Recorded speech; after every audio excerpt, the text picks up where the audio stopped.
Are you ready for a reboot? Welcome to the Sheila Mac Show, reality at its finest. History reminds us those hit hardest often become the change makers. This year, we've all hit crazy economic, social, and emotional rock bottoms. We all get knocked down. Something hits globally, locally, personally. It affects our health, finances, our relationships. We have to recreate a business or career. Each show, Sheila and her special guest will be sharing their reboot stories, guiding you with real solutions to upgrade and up-level emotionally, mentally, physically, spiritually, and financially. Here on NBC's KCAA Radio. If you're ready to pull yourself up by the bootstraps and bra straps, enjoy a listen.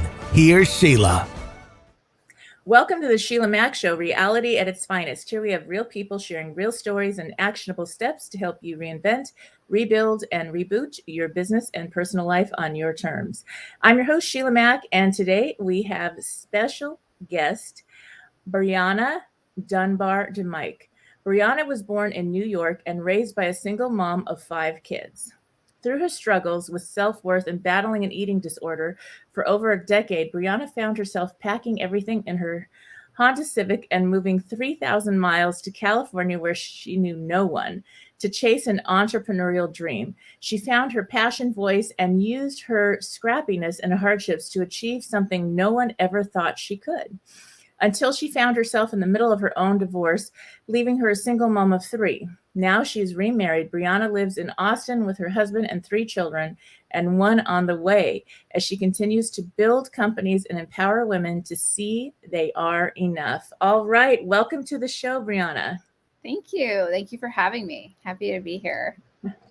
And this show was actually brought about by my new best-selling book, Bootstraps and Bra Straps, the formula to go from rock bottom back into action in any situation. And we've had all kinds of situations these last few years that we couldn't even imagine. So I'd like to start off with, if you have a story you could share about a time in your business or personal life where you experienced a tough situation and how you got back on track. Yeah, I mean, I feel like my whole life is filled with those. But I think for me, it was probably my divorce. And it was not just the divorce, but I had I sold my company, and I had been working for the company that purchased us for 2 years. And I was supposed to work for them for 3. I negotiated my way out of that contract and started a non-compete. And at the same time, relatively the same time, we filed for divorce, and it was a high conflict divorce. And that was really hard, because for me, my work is my purpose, is my coping mechanism. And I was under a non-compete. I couldn't do what I love doing. And in the midst of that, like separating my entire life with 3 children. So that was probably one of the hardest years of my life. To give you some insight, I think we were in the courthouse 10 times within 11 months. That's how high conflict it was. Wow. And then to get back on track, I mean, yeah, I think not that that was a time in my life where I hit rock bottom, but it was definitely a low point for me. Splitting up all your assets, paying lawyers 7 figures in total, moving your family to a small rental, and without a job, and you're just like, what do I do now? And then slowly starting to rebuild, and that was that finalized at the end of 2019. So wow. It's been a fun couple of years. Right, and now you're already back on track. And see, that's the thing. When you're going through a tough situation, sometimes we feel like, oh my gosh, there's no end in sight. This is the end. And it's often the beginning, a beautiful way to kind of reorganize life on your terms and rebuild it, start a new foundation. So it happens. And, surprises like the pandemic and all these different changes we've had globally, they're not always in our control. We can't control our partners or whatever's going on. And as a parent, as a mom, especially, it is we'll walk on fire for our kids. We'll do anything for our children. And so we got to put them first. And then at the same time, if you're single, all of a sudden now you've got to be the sole provider usually.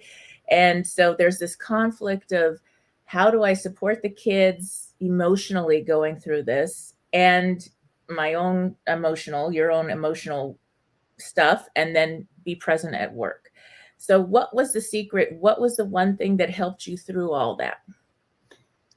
Oh man, I don't necessarily think it was like one thing. I think for me, I grew up in chaos, number one. And so I find, as weird as it sounds, I find comfort in that. I perform well when things are chaotic and conflict driven. I think I handle that stress very, very well. And so I think just my background and my upbringing help prepare. My parents also had a very high conflict divorce. Their divorce lasted almost 9 years. So I think experiencing some of that, but also like it was knowing that when it was all over, I was the one who controlled my destiny. I was the one who could make the decisions, that I was the one that was no longer under somebody, deciding things for me. Right. And it was just like this grittiness of me, of heads down, plow through. I'm going to do whatever it takes. I don't care how much money we throw at lawyers or how many times we're in the courthouse, because at the end of the day, you can always make more money. Yeah. You can always buy another pretty house. You can always do all of those things, but you can never get back your time. Mm-hmm.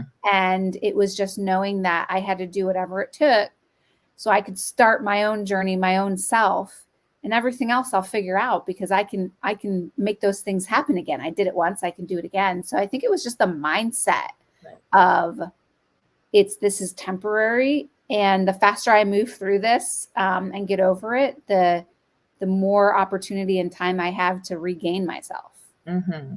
Yes, that makes sense. So true. And I'd love to hear a little bit more about, I know you have like a podcast and some other things you do. I'd like to hear a little bit more about all that. Yeah. Am I okay to swear on this? I think so, somewhat. So the name of the podcast has some cuss words in it. So the name of the podcast is called Badass Basic BI. Obviously there's some cuss words in there. We do swear on the podcast at times, but that's not the point of it. The point of it is the symbolism behind those words, and not necessarily how we use them in a detractory way. So like it's to symbolize ordinary women who are doing extraordinary things. And I started the podcast. It's been like 1.5 years maybe since I've started it. And it ultimately started because it is so easy to look at someone, especially a woman, and size them up based on their appearance and what you want them to be and what you think they should be, whether it's the work from home mom or the stay-at-home mom. But at the end of the day, I feel like us ordinary women have extraordinary stories to tell. And a lot of the times women's stories don't get heard unless they are the Sheryl Sandbergs of the world, or the Oprahs, right? Where they have that platform and ability to share their story. And so the goal is just to highlight our everyday women that are like overcoming cancer 3 times, or starting a multi-million-dollar business, or leaving a narcissistic, abusive relationship, whatever it may be. They're all really relatable and attainable things. That's so important, because one of the things I found through life is that women don't always support each other. There's these little groups. I didn't even know, I was a young mom, and there's groups of stay-at-home mom versus a working mom, and you could be in the wrong club. And I was like, what are you talking about? There's a club. I'm not good if I stay home. I'm not good if I work. I got to put food on the table. And so it was interesting, because in the end, we all want the same thing, a good home for our children, raise our kids right, keep them in a good environment, provide for them, obviously, all these things. And this division really hurts, especially go to schools. And oh my gosh, I had no idea. I was running gift stores. I had 5 gift stores and I had 6 children. I adopted 3 of my own. I was working full time and I went to a daytime moms group to get to know the parents at my kids' school. And they didn't like me because, I mean, it was like really bad because I worked and I was like, I didn't know that was bad. I had no idea there's unwritten rules. Yeah. And if we get past all that, it's like, I think that's what we got out of 2020 is take the mask off finally, because there's so many masks. You got to dress like this or do that or work or don't work. All these crazy things that don't matter at all. It's not about what you're doing. It's who are you being? Whether you're living in the apartment because you just got divorced or living in the fancy house or running a big business or working at home, it doesn't matter. It's who are you being? How are you showing up in everything you do that's going to affect your children, your community, your family, the world, really. It's just, to me, that's what it is. Yeah. Yeah. I think I can relate to some of that in terms of when I was in Silicon Valley, I did feel a lot of pressure of being I owned my own company at the time. So I was really flexible with when I could work, and I joined a lot of mommy groups, and a lot of those mommy groups were stay-at-home parents. And I did feel like I was left out of some invites because maybe of that reason, maybe my personality, that's also very possible. But I think we're moving away from that. And that's the other reason why I started this community, is because we don't just feature, business women, successful business women on the podcast. Like, we've featured, a mom who's adopted 6 kids, and like, what does that mean to be a parent, and she doesn't have a full-time job, and her full-time job is being a mom, but she's still doing amazing, extraordinary things. And I think as a community, if we can build each other and support and empower one another, let's just start there. Right. And maybe the listeners, we're almost at 1 million downloads, and maybe the listeners will then take what we're talking about and implement it into their, in their communities where they live, and hopefully it can grow from there. But yeah. So true. So true. So now, what are some of the stories that you've shared on the show that really touched you, that like couple of your favorite ones? Oh man. Well, one of my favorite ones is one of our first few episodes with this woman, Ashley.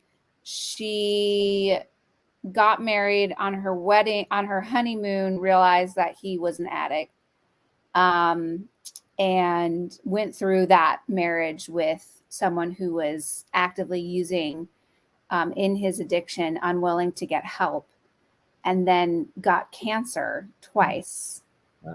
And beat cancer twice while trying to take care of an addict, and eventually divorced him and remarried. And she announced on the podcast that she was expecting her first baby, which they weren't sure that she would be able to have after the cancer. And I was really touched by that resilience. There's a whole other slew to that, but that was a really cool one. I think the other one, not so much like emotional touching moment, but like more of an awakening, is we had a doctor that talked about like modern day sex, in the sense of women and their sexuality, and how, women tend to be more suppressed in their sexuality, and just the comparison between how men and women are treated, whether that's in the workforce, their gender, or even like literally in sex. So I thought that was really interesting, because most people are very ashamed about talking about that. And I think the whole idea too is just to like continue to empower women in whatever facet that means for them. So I think those are just two couples. And it also shows you like the variety of topics, that it's not just about like, oh, sad moment, and then they overcome it. There's a variety of things. We really go into mental health and mindset, and also spiritual, finding your spirituality and your religion. And I mean, we talk about so many things because there's so many different walks of life for women. So Yes. It's been really fun. And I'm sure you can attest to that, having all sorts of guests on your podcast as well. Yes. So now, one of the things that you brought up is the difference with women and being empowered. Do you notice the difference in how you show up as a woman because you're involved in working in the industry, working as a woman, a successful woman? How does that affect femininity, masculinity for you? And what have you seen with your guests on your show? Because that's a big topic that nobody talks about. Yeah, I think that's an interesting question. I grew up a tomboy, and I didn't actually even start to wear makeup, and I'm like barely wearing any now, but I didn't even start to wear makeup or do my hair until maybe 4-ish years ago, when I was started to get into my 30s. And I wanted to do it for myself because I started to enjoy it. It's fascinating, being in the situations that I've been in. I've been asked some really weird things, or I tend to be very aggressive in my nature, in my communication. And that makes people especially men, makes them very uncomfortable at times. I actually had a guy ask me if I peed standing up one time. Gosh. Because I was so dominant and aggressive in my communication. And maybe that was like 10 years ago, but still, I think it can make men uncomfortable. And I think it makes men uncomfortable when it's happening in a sense where I'm in a really nice dress and I look good and I'm presented well, and I think I'm attractive. And I think, I have noticed and I have felt some pushback because of those combinations. But at the end of the day, like, I am who I am. And I always say to my daughters, to my son, to everybody, it's like, being you shouldn't be hard. And this is me. And I'm going to show up as me every single day.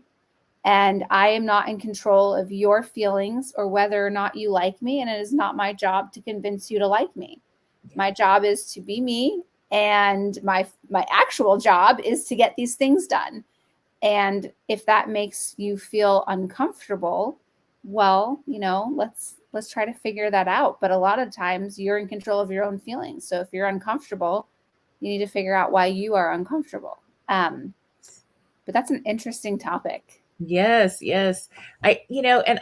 For me personally, I was raised by grandparents. So I skipped a whole generation, and then foster care and homeless, all this crazy stuff. So it was different. And the grandparents, these women, all my grandmother's friends, they all owned business too.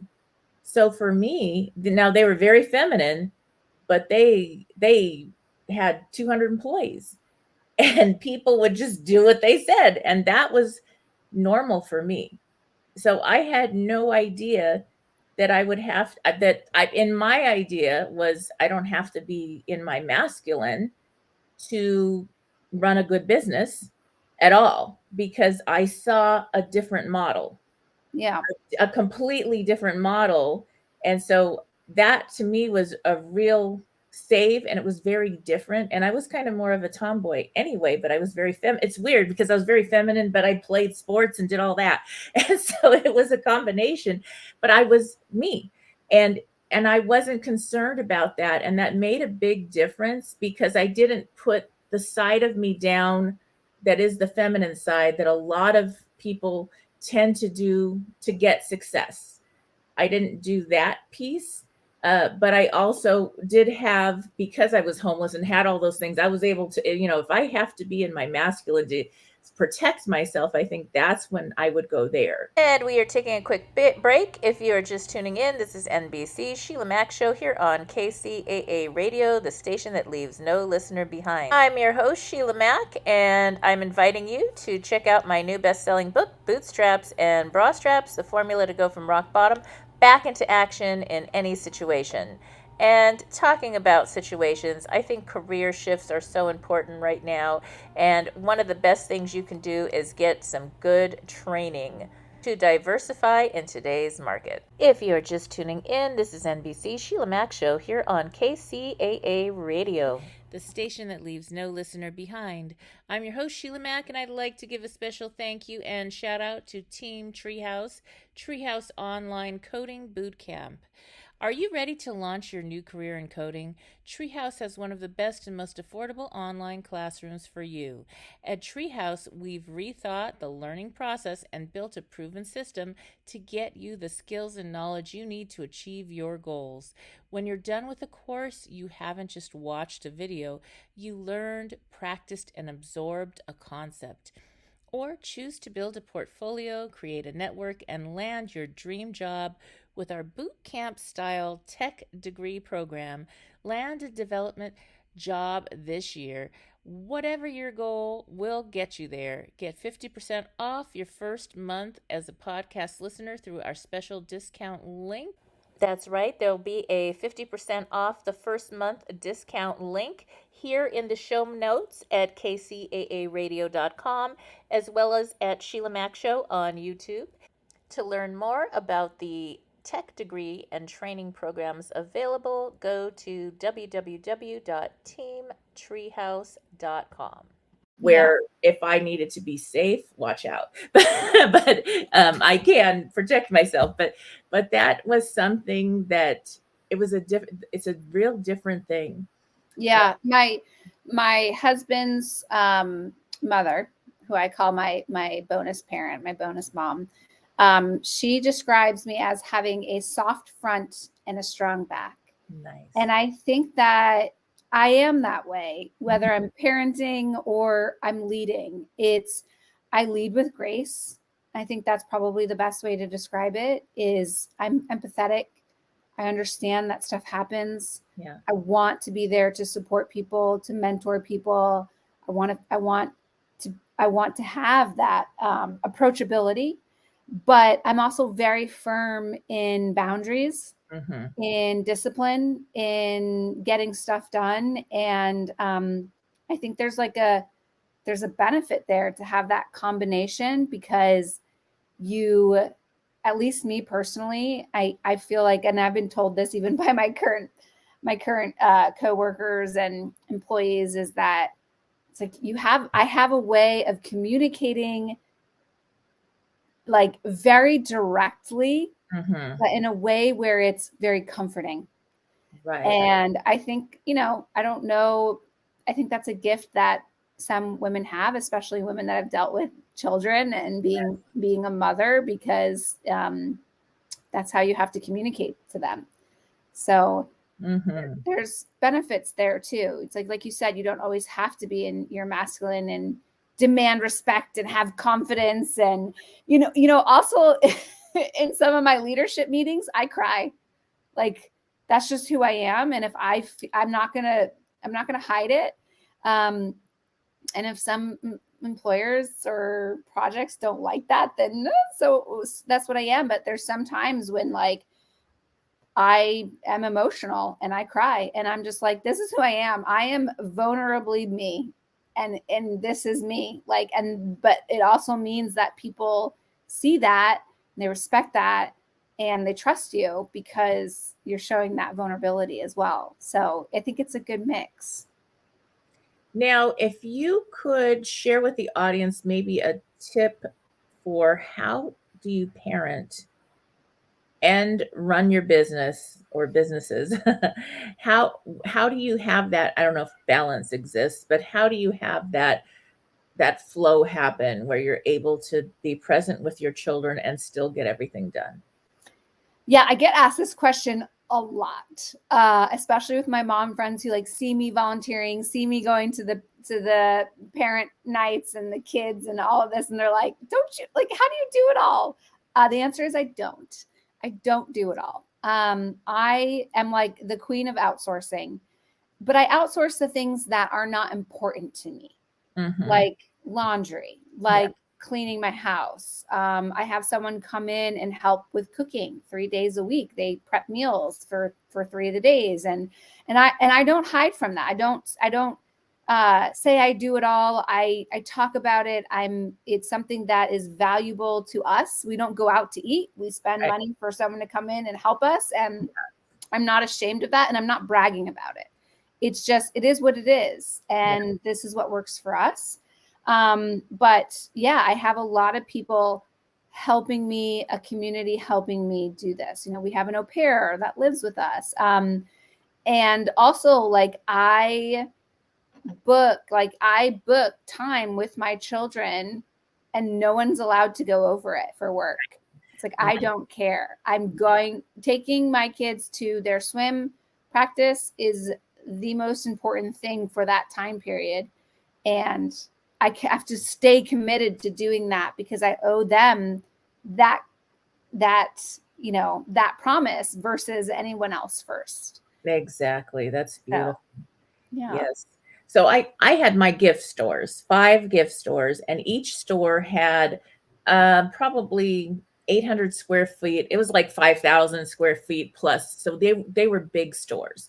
And we had the back section was for the nannies. And I had always would have these 2 retired Sunday school teachers that everybody in the community knows. They've been vetted. They've worked, and I had one that actually worked at one of the presidents in the White House. Wow. But she's now retired, you know what I mean? And so she wanted to come in, and she loves kids and babies. And I would offer part-time flex work for young moms who didn't have, either they were single or they didn't have enough money coming in and they just needed some time, but the children were safe. And they could go to the back and see the children. There was a park usually nearby. That's the way I located my stores, and little shopping parks, really, small communities. Yeah. And I needed it for my own kids because I wanted to see them. And what I had learned growing up with my grandparents was they brought me to work and they showed me all aspects of how they did their business because they didn't have anything to do with me. So I learned real estate. I learned running a business because I was kind of there as a little child. And I felt like for my children, I taught them things that you can't learn in a classroom. Yeah. And I like that. Yeah, it made it's kind of like back to the farm days. It's really like, okay, we're together and this is the family business. And that's how I did it. And it really helped a lot of parents, children. I also did, because I came from foster care, I had this open source training program for foster kids that were emancipating. And I would vet them and they would come in and do a training for 6 months with us. And they were paid above minimum wage. And then they were given a letter of recommendation to get an even better job at a place because nobody hires these kids. Yeah. And so it was a heart-based business and it was more about community and everybody supported it. And that's why I ended up with 5. And buying the buildings and getting into real estate because all the other store owners were like, how do I buy the buildings? And you're half my age.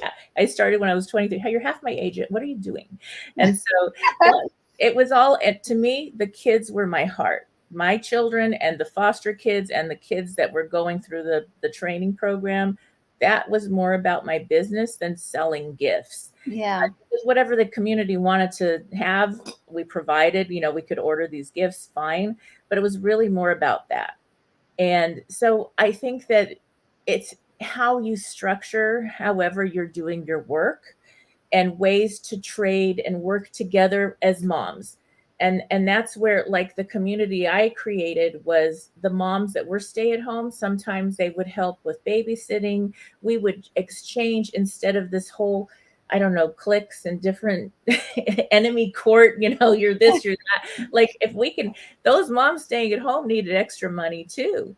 And they Yeah. could be the babysitting house or the safe house, or, when you're given overtime at the last minute and you're a single mom, or maybe you've lost your spouse or whatever, something happened and you need that help, or you both have to work for whatever reason, that having your children somewhere where they're safe is priceless.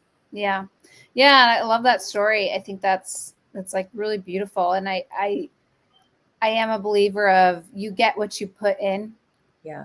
And so if you're putting in, put out, same thing, but it eventually, that energy comes back to you. And, back in the day when Google was a startup, they had a saying of like, don't be evil and don't focus on your competition. Right. And they just focused on being great. And so there was a lot of background noise for them, a lot of people who wanted to focus in on them and catch them because they were the fish. And that always stuck with me as a person and as a woman in my career and my life. And it's so easy to look around and like, look at your neighbor, for example, who's got 3 houses and probably make 10x you, but that's not what I want. I don't want to chase that dream. I don't want to chase someone else's accomplishments. I want to stay focused in on me. And for me, that means I want to be present for my children. I want to give them life lessons that I learned that were really hard for me to learn, but I can teach my own children through example and through communication. I want to give them skills that I had to spend 20 years learning because I didn't have those skills. And whether they're coping skills, communication skills, networking skills, financial skills, whatever, I want to teach them that. And I also want to constantly build something that makes me happy and it allows me to live the lifestyle that I want. And if you stay focused in on those things and you continue to give that positive energy and that, giving back to your community, for example, it all comes back to you in one way or the other. And I think those are the most important things to learn when you're doing anything, whether it's being a better person or being a better business owner. Yes, I agree. Now, if you could go back, this is one of my last questions. If you could go back in time to your young self, like say 10, what advice would you give you? Oh, man. Besides, like, put all your money in these stocks, like buy Bitcoin in 2009, just buy as much as you can. I would say, it's so hard because I really like where I ended up right now. And so I think the advice would be is like, you're going to go through some really hard times. Mm-hmm. And there's going to be a lot of times that you're going to want to give up. And whether that means give up everything or just give up that project or that dream or whatever it is. But at the end of the day, like, what's right for you. So continue to follow your intuition because it's right. Yes. And I would tell myself that, like, just follow what you want to do and your intuition, and you're going to be just fine. That's so good. That's so true. Yes. I was so lucky to have these older ladies that they went through the first pandemic, the Spanish flu. They went through the depression, and they were older grandparents, my grandparents' age, giving me advice, and they'd sit around and drink tea. And I'm like, I don't know, 4 or 5 years old. And they're telling stories about how they got out of the concentration camp or how they escaped some country and came to America or whatever they went through. Yeah. And here they are. They had beautiful lives. They had wonderful families. They were my extended family. They're definitely my heart. I love these ladies. And I know now their kids and grandkids are still living, and I know we're all good friends. And that advice was very similar to yours. It's really, I heard their stories and I was like, okay, I'm going to have a grand adventure. I'm going to go through my own ups. I'm going to have some stories to tell. and that's going to be okay, because look, they made it, I can make it too. And that was pretty much it. That's so beautiful. So I mean, when you said that, it just reminded me of that whole, I hear their stories, and that's beautiful advice. Yes. Thank you. We need more women like that to tell their stories and share with the younger generation, so that they can take that with them as they grow up as well. So that's very special that you had that. Yes. Now, Brianna, where can people find you to learn more about all you're doing? Tune into your show. Yeah, so you can follow me on Instagram. It's Badass Basic Bitch. Or you can also follow my own personal Instagram, which is Mom Boss in Austin. And the podcast is also Badass Basic Bitch. So definitely check us out. We're on pretty much anywhere you can stream. You can find our podcast. All right. Thank you again, Brianna. And for those tuning in, we'll be back after these messages. Thank you, Sheila. If you are just tuning in, this is NBC Sheila Mac Show here on KCAA Radio, the station that leaves no listener behind. I'm your host, Sheila Mac, and I'd like to give a special thank you and shout out to Change Toothpaste. That's at changetoothpaste.com, and it is toothpaste tablets just like paste, but without the waste. So let me tell you why I am making the switch over to Change Toothpaste. Now, this is kind of wild because I just found out about all this myself. So more than 900 million toothpaste tubes are entering our landfills and oceans every year on a global scale. Toothpaste tubes take over 500 years to break down and cannot be recycled. A fundamental change is required, and it starts with you, and it is starting with me. So their sustainable toothpaste tablet removes the need for a tube altogether. Packaged in compostable pouches, they reduce the environmental footprint while giving you a clean, fresh brushing without any harsh chemicals. Change toothpaste tablets help you make a small change that makes a big environmental impact. Now, their mission started when they noticed how their kids show care for our planet, and they wanted to do their part to reduce the global plastic waste problem to make sure that the environment is safe and healthy for generations to come. So together, we believe we can create a global movement to protect our beloved planet. You brush your teeth each and every day, obviously a few times a day. So once your toothpaste tube is finished, it's thrown into the garbage, and you don't think about it. With Change toothpaste, the tablets are just like paste without the waste, helping your teeth feel naturally fresh, clean, and prepared for anything that your day has in store. Thank you again, Change Toothpaste. And if you want to learn more about Change Toothpaste, you can go to changetoothpaste.com. Thank you again, Change Toothpaste, for being the sponsors of this episode. And for listeners just wanting to try Change Toothpaste out, you can use special code Sheila, capital letters SHEILA 20 to get a discount on your first order. Enjoy. If you are just tuning in, this is the Sheila Mac Show, reality at its finest. Here we have real people sharing real stories and action steps to help you rebuild, reinvent, and reboot your business and personal life on your terms. I'm your host, Sheila Mac, and we are here today on NBC's KCAA Radio, the station that leaves no listener behind.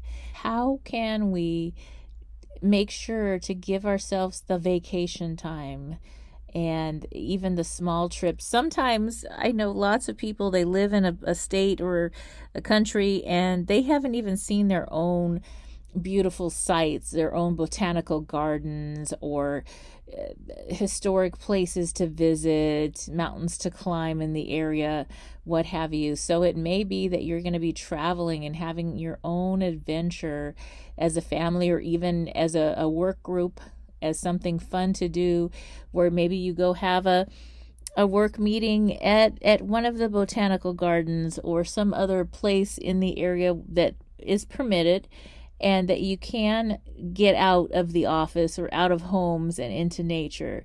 So that is another idea. Right now, I wanted to share a little bit from my chapter in my book, Bootstraps and Bra Straps, the formula to go from rock bottom back into action in any situation. And I wanted to share a little bit from the chapter I have on self-care and spirituality. All right, everyone, take a listen. Chapter 10, Self-Care and Spirituality. Lisa's husband passed away. As a couple, they had recently agreed that they were going to sell their house and move to a retirement community, and now she had to do that alone.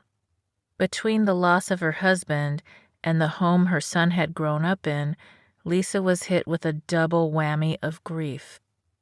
As anyone who has lost someone knows, grief causes stress levels to rise exponentially. On top of that, selling a house and moving, even when it's a planned, happier move, is also stressful and can be unsettling. You lose things, objects get broken, and you have to readjust to a new place. Lisa wasn't just moving away from the house where she'd raised her son. She was also leaving the neighborhood she'd lived in for 45 years, where her friends lived, and where she volunteered in the community.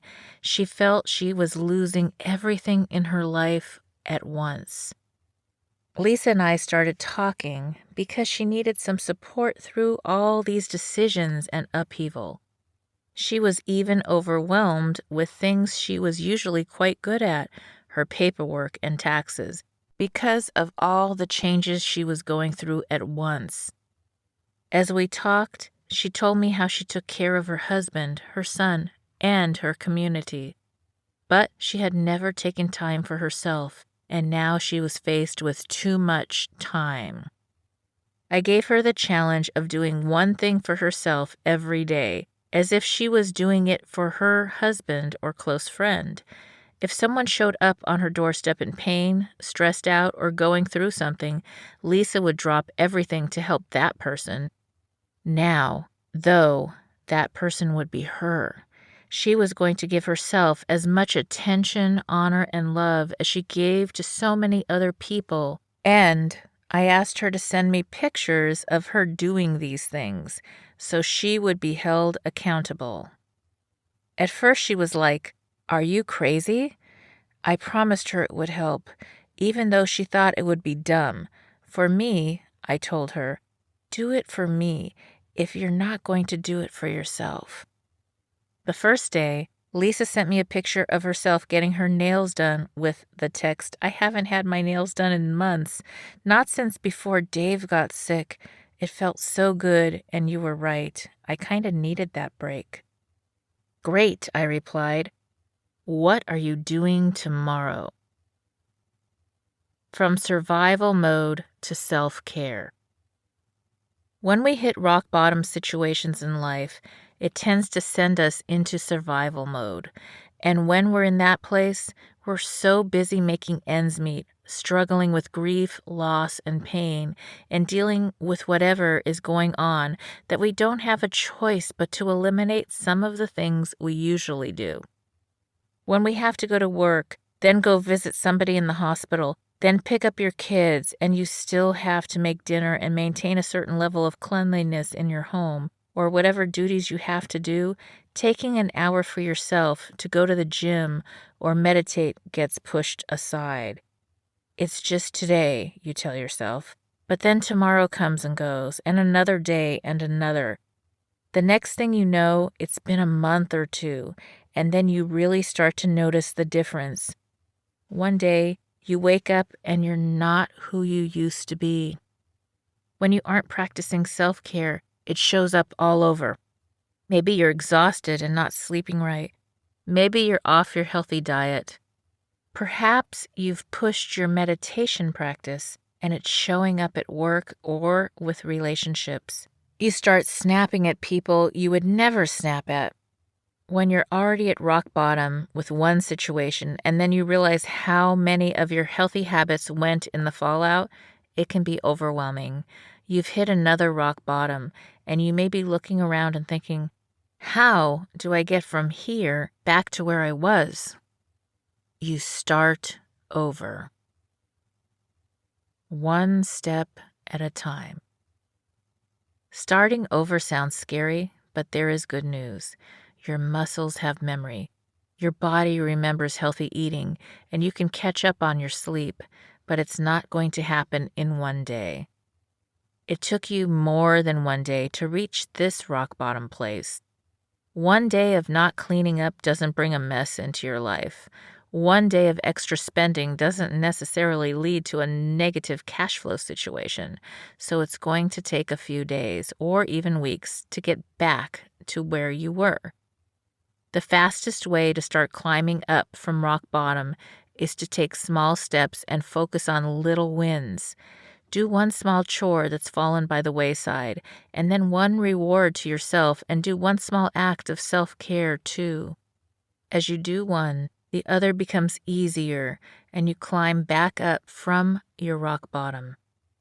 Once you've taken the first step and have that first little win, you can take another. Maybe tomorrow you'll clean one part of your house or deal with one bill that got thrown into a pile. Set a goal or a timer, and once you reach that number or that time, stop and take some time to reward yourself for the progress you've made. Just for tonight, take 5 minutes to meditate. It doesn't have to be the whole hour that you used to do, as long as you're doing something. Maybe you're starting over with your budget, so you can't go get a massage or facial or have a spa day right now. Just for today, try doing your nails at home, or just for this afternoon, take a 10-minute walk. Anything that leaves you thinking, oh, that feels better, after you do it. You can even schedule appointments for time to spoil yourself a little, even if you just mark enough time in your calendar for simple things like lighting a candle and meditating, taking a walk or a nap, or watching a movie, something that's just for you. You'll still have to take the right actions and take care of the things you're required to care for in your life. But you can also honor an appointment with yourself as much as you show up for the other people or situations or emergencies that threw you into survival mode in the first place. Your body and your mind need that break. They need a respite in order to continue getting you from that rock bottom place back into your life. Without it, it's like not putting fuel in your car and expecting to go on a road trip. You know that sooner or later, you're just going to run out of gas. With your brain and body fueled up and ready to go, however, you will be able to come up with new strategies for resolving whatever issues come up. You define your self-care. You have to take care of yourself before you help all the other people that you care for. Let me say that again. You have to take care of yourself first. Self-care looks different for everybody.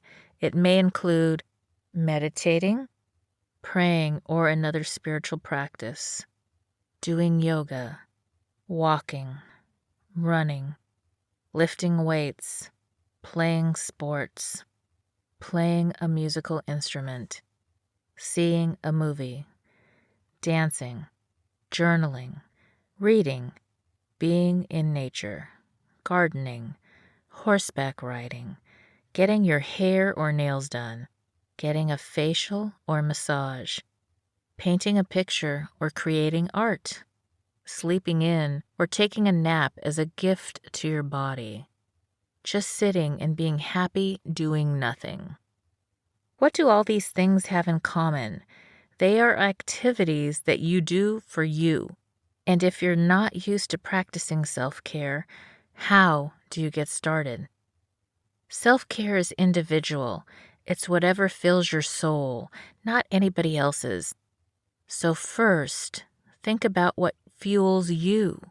You may have to go back in your memory a couple decades to find something you used to love that has fallen away in your life. When I was a kid, I was on the swim team. That was my meditation. When things were going wrong at home, I would go swim laps for hours. I still like to swim whenever I can. It doesn't feel like working out. Swimming energizes me. I just lose myself in the quiet, peaceful rhythm. It's the best medicine in the world for me. A friend I used to go to the spa with loves being in the wilderness. For her, it is heaven. Her favorite vacation of all time was a hiking trip where she carried everything in a backpack, went to the bathroom in bushes, and swam naked in the lake. She was one with nature, and that was a spiritual experience for her. That wouldn't do it for me. I liked the spa because it was elegant. We got massages every day and had a chef preparing our meals. They took care of us. Putting on a backpack, walking across the country, and sleeping in the cold woods would be torture for me. Self-care is different for everyone. Your partner's definition and your child's definition and your definition of passion and relaxation are probably all going to differ. You have to honor those differences and evaluate what that is for you. How are you going to take a break? What is your release? How do you meditate and relax and refuel? What are those things you've done throughout your life that have caused you to lose all sense of time? When you're in that flow state, so connected with whatever you're doing that nothing else matters, it gives you that break and that sense of peace. It doesn't have to take a lot of time or money. I don't want to completely oversimplify things, but self-care doesn't need to be complicated. It doesn't need to cost a lot of money. It doesn't even need to take a lot of time. You can renew yourself and fuel your soul even on a budget. When you're at rock bottom, you probably don't have the time or money to take a big trip and fly to another country, just to sit by the pool and sip coconut drinks. You can still recreate the restful aspect of that vacation in your daily life without spending thousands of dollars and taking 2 weeks off work. Now, I'm not saying never to take vacations. You may want to travel the world or visit loved ones or go to your favorite places. I'm simply saying that you don't have to do these things in order to refuel. We'll talk more about lifestyle design in the next chapter. But when you design a life that makes you happy and that lifts you up, you don't have to take a vacation from it. Who wants a life you need to escape because it doesn't fuel your soul? So where can you build little breaks and mini vacations into everyday life? You can find a pool in your neighborhood and enjoy sitting by it. Go for a swim. Take a class. Take a nap. Trade an hour of babysitting with another family and use that hour for anything you want. The person who comes back from these mini vacations is not a cranky, exhausted, unhappy person. That person is fueled and relaxed. The little things that would normally bug you will now just roll off your back. You may not even notice. Everybody around you benefits from that brief respite as much as you do. When you practice self-care and take these little breaks, it's a bonus when you get to do something more elaborate. Take care of yourself, inside and out. It's also important to take care of your complete self. Part of that means going to your doctor regularly for whole body checkups. I have a friend who was doing everything right, eating healthy and working out, but she kept gaining weight. Nothing was working, so she was ready to give up and go for the pie. Then she went to the doctor and found out that she had a thyroid issue. Other people in her family have the same condition, but she didn't think about it until the doctor brought it up. There was a simple treatment, and now she's enjoying the fruits of her healthy lifestyle. It's important to determine whether you have a condition that requires medical intervention. Maybe you're low on vitamin D, which can show up as depression, fatigue, getting sick often, or even brittle bones. Perhaps you need a prescription instead of a coping mechanism. Maybe you're not getting the right nutrients or are having a hormonal issue. If you're tired all the time, you may be drinking a lot of caffeine to make up for that. Some people even turn to Adderall or other drugs, but your doctor could diagnose a biochemical shift in your body. And that was a portion of Chapter 10 in my bestseller, Bootstraps and Bra Straps, the formula to go from rock bottom and back into action in any situation.